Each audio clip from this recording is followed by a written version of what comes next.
Lyon demain, le quart d'heure lyonnais, toute l'actualité chaque matin. Parce que Lyon demain se dessine aujourd'hui, voici l'essentiel de l'actualité. En ce mardi, nous sommes le 3 novembre. 2 Lyonnais condamnés à 2 ans de prison, dont un avec sursis, après les inscriptions découvertes dans le 8e arrondissement, menaçant le maire de l'arrondissement de décapitation. L'état du père Nicolaos, le prêtre orthodoxe grièvement blessé samedi à Lyon, s'est légèrement amélioré, mais il reste très grave. L'enquête se poursuit.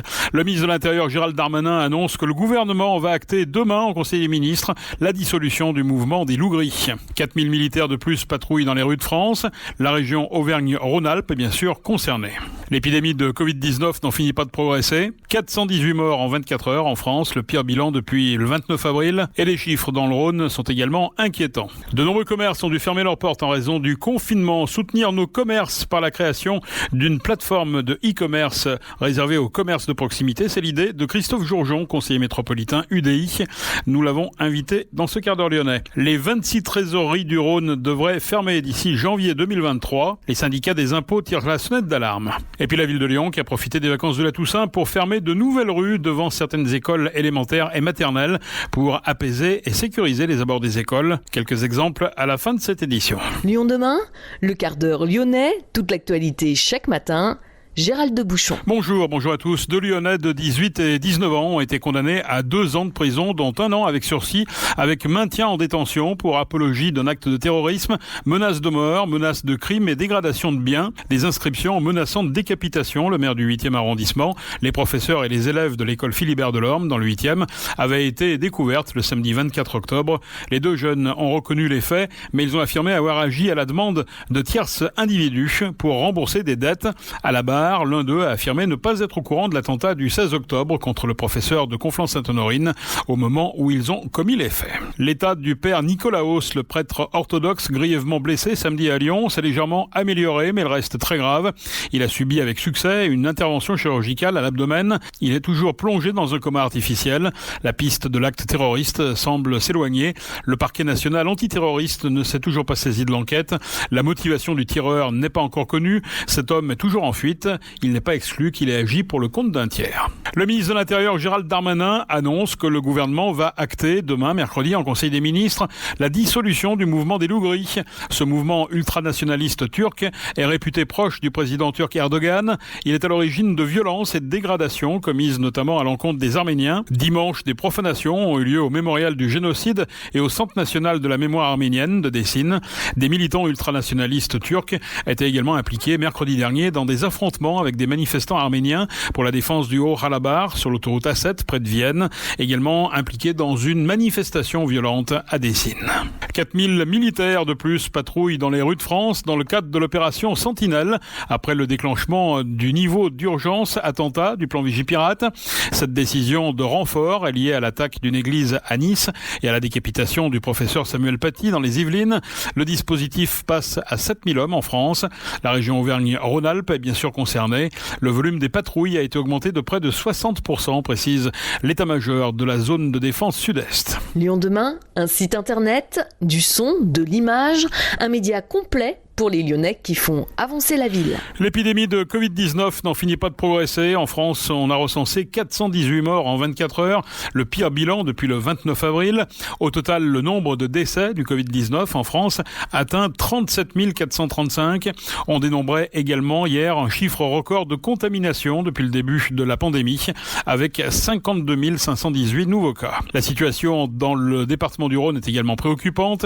1503 patients hospitalisés désormais, 227 en réanimation, 17 nouvelles admissions en réanimation hier et 25 nouveaux décès dans le département en 24 heures. Au total, 998 patients décédés depuis le 1er mars dans le Rhône. Emprunter les autoroutes est de nouveau gratuit, il faut le signaler, pour les soignants sur les réseaux Vinci, AP2R, ATMB et SANEF. Le cafouillage sur les articles essentiels que peuvent ou non vendre les grandes surfaces perdure. Il y aura une tolérance jusqu'à mercredi pour que les grandes surfaces ferment les rayons de produits produits non essentiels.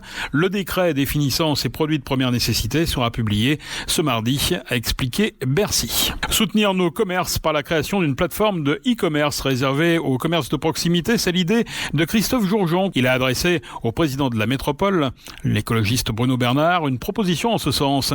Christophe Jourgeon est notre invité ce matin. Bonjour Christophe Jourgeon. Bonjour. Christophe Jourgeon, conseiller métropolitain UDI. D'abord, comment vous voyez aujourd'hui la situation des commerçants à Lyon, vous qui êtes élu, je suppose que vous avez des contacts évidemment privilégiés avec tout le tissu local? Oui, c'est une situation qui est très très difficile pour tous les commerçants et artisans de proximité, parce que beaucoup d'entre eux sont obligés de réduire leur activité, voire de fermer pour les commerçants qui sont pas sur des articles de première nécessité. Et donc à 2 mois des fêtes de Noël, avoir un chiffre d'affaires très faible en novembre, c'est dramatique, et avoir pas de visibilité sur l'activité qu'ils pourront avoir ou pas en décembre, c'est absolument catastrophique. Donc c'est une situation qui est très angoissante et qui est très inquiétante pour l'avenir. Les mesures d'accompagnement qui sont mises en place par l'État ne sont pas suffisantes à vos yeux? Si, elles sont pas suffisantes nécessairement, elles sont jamais suffisantes, mais elles sont bien et elles sont utiles et efficaces. Mais une mesure d'accompagnement, une aide ne remplace pas un chiffre d'affaires, ne remplace pas une fidélisation de la clientèle, ne remplace pas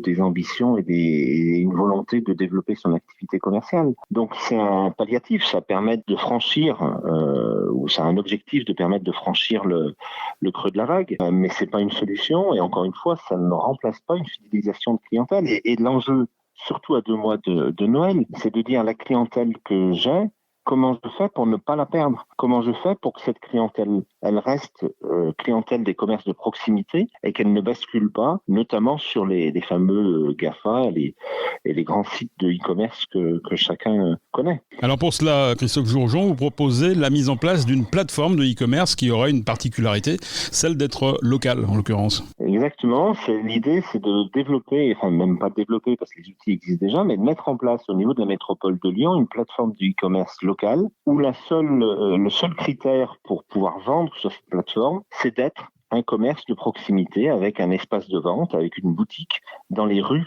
de nos communes. Et donc ça permettra effectivement à nos commerces de proximité de ne pas être absents à très court terme avec la perspective de Noël des achats des grands Lyonnais, mais ça permet aussi, au-delà de la crise sanitaire actuelle, à nos commerçants d'être présents sur le e-commerce qui, en tout état de cause, va continuer à se développer. Et la force de ces grandes plateformes, ces multinationales, c'est qu'effectivement, en allant sur un seul site, vous trouvez à peu près tout et n'importe quoi. L'objectif de faire une plateforme de e-commerce locale avec l'ensemble ou la majorité des commerçants de la métropole de Lyon, ça serait de pouvoir offrir en local une diversité de produits qui serait tout à fait comparable à ce qui est proposé sur les plateformes internationales. Comment on peut mettre ça en place concrètement quand on sait que finalement il y a peu de commerçants qui ont déjà passé le cap du digital pour eux-mêmes?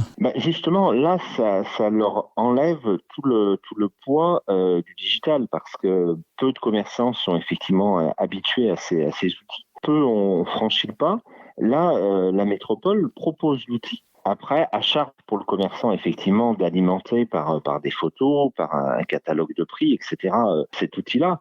Mais pour le commerçant, il n'a pas à s'inquiéter de toute la partie informatique, qui est, pour certains d'entre eux, quelque chose qui est un peu délicat et puis surtout qui paraît très lourd si on rentre pas dans les outils. Alors, acheter un produit, c'est bien, mais ensuite, il faut le distribuer ou en tout cas aller le chercher pour certains qui vont faire la démarche. Comment on peut organiser cette distribution? C'est du principe click and collect, c'est ça? À court terme, c'est effectivement du click and collect, comme certains commerçants d'ailleurs le font déjà, mais là, ça permet de franchir une échelle, d'aller plus loin. Ça peut être aussi des livraisons. Je veux dire, on a sur la métropole un certain nombre de sociétés, de PME qui font des livraisons, y compris des livraisons durables. Moi, je pense dans le 7e arrondissement, on a la société Bicycle qui fait de la livraison en vélo et en triporteur. Donc, c'est aussi utiliser ce réseau local de PME spécialisé dans dans les livraisons. Et puis, comme c'est une plateforme de e-commerce local, on peut imaginer aussi des points de retrait locaux répartis sur le territoire métropolitain, en partenariat peut-être avec des lieux d'activité commerciale. Et donc, du coup, c'est un peu ces trois moyens de distribution qu'il faut mener en parallèle pour répondre, encore une fois, à l'urgence. C'est-à-dire qu'il faut que l'outil soit disponible dans les jours et les semaines à venir, que la distribution puisse se mettre en place très rapidement. Encore une fois, l'enjeu, c'est que nos commerces, nos artisans ne loupent pas la fin d'année 2020, qui est une période stratégique pour leur chiffre d'affaires et pour la survie de ces commerces de proximité qui font la vie de notre ville, qui font l'attrait de nos communes. Sans les commerces de proximité, une ville, elle est morte, elle est triste, elle n'est pas vivante. Donc c'est un vrai enjeu pour les commerçants, pour les artisans, mais c'est aussi un vrai enjeu pour tous les habitants de la métropole de Lyon. Merci Christophe Jourjon. Merci beaucoup pour l'invitation. Plusieurs syndicats de la direction des finances publiques assurent que les 26 trésoreries du Rhône fermeront entre le 1er septembre 2021 et janvier 2023. La première sur la liste serait celle de l'Arbrelle. Les contribuables devront se rendre dans les services des impôts des particuliers pour obtenir par exemple des délais de paiement. Les syndicats réclament l'arrêt immédiat de toutes les restructurations ainsi que le maintien de tous les services de proximité. La direction régionale des impôts confirme le projet de nouveaux réseaux de proximité.